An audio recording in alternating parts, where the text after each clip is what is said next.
Magandang araw po sa inyo, ma'am, sir.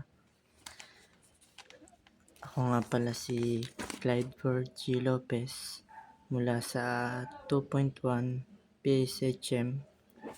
Ngayon, pag-usapan po natin tungkol sa Artificial Intelligence.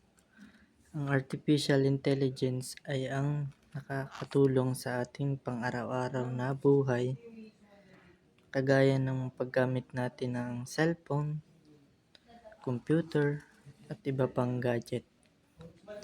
Napapadali nito ang ating mga gawain.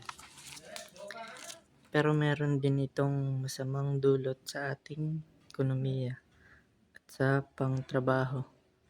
Dahil ito sa artificial intelligence, maraming tao ang nawawalan ng trabaho dahil napapalitan sila nito, kung saan maraming tao ang nawawalan ng kinabukasan.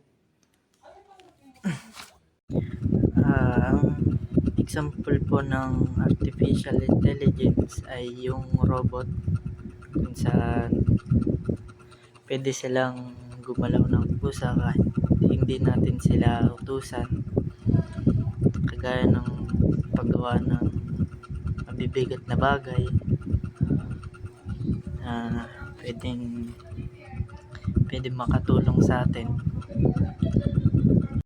Ang kasunod naman nun ay yung autonomous vehicle, kagaya ng Tesla na kusa siyang nagdadrive. Kumbaga, kung gusto mong matulog, nagdadrive, ipipindutin mo na lang yung auto, tapos kusa na siyang magdadrive, ganun. Di napapadali din niya yung gawain natin. Tapos parang medyo safe siya kasi pwede kang umuwi ng kahit lasing ka, basta pindutin mo lang yung auto drive. Ang sunod din naman dun ay ang mga chatbots na minsan nakikita natin sa Messenger, tapos yung minsan nakikita natin sa pag nagko-chrome ka o nagbabrowse.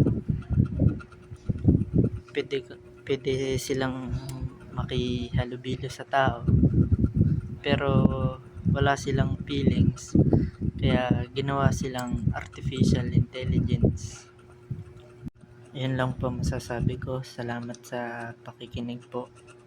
Magandang araw po ulit.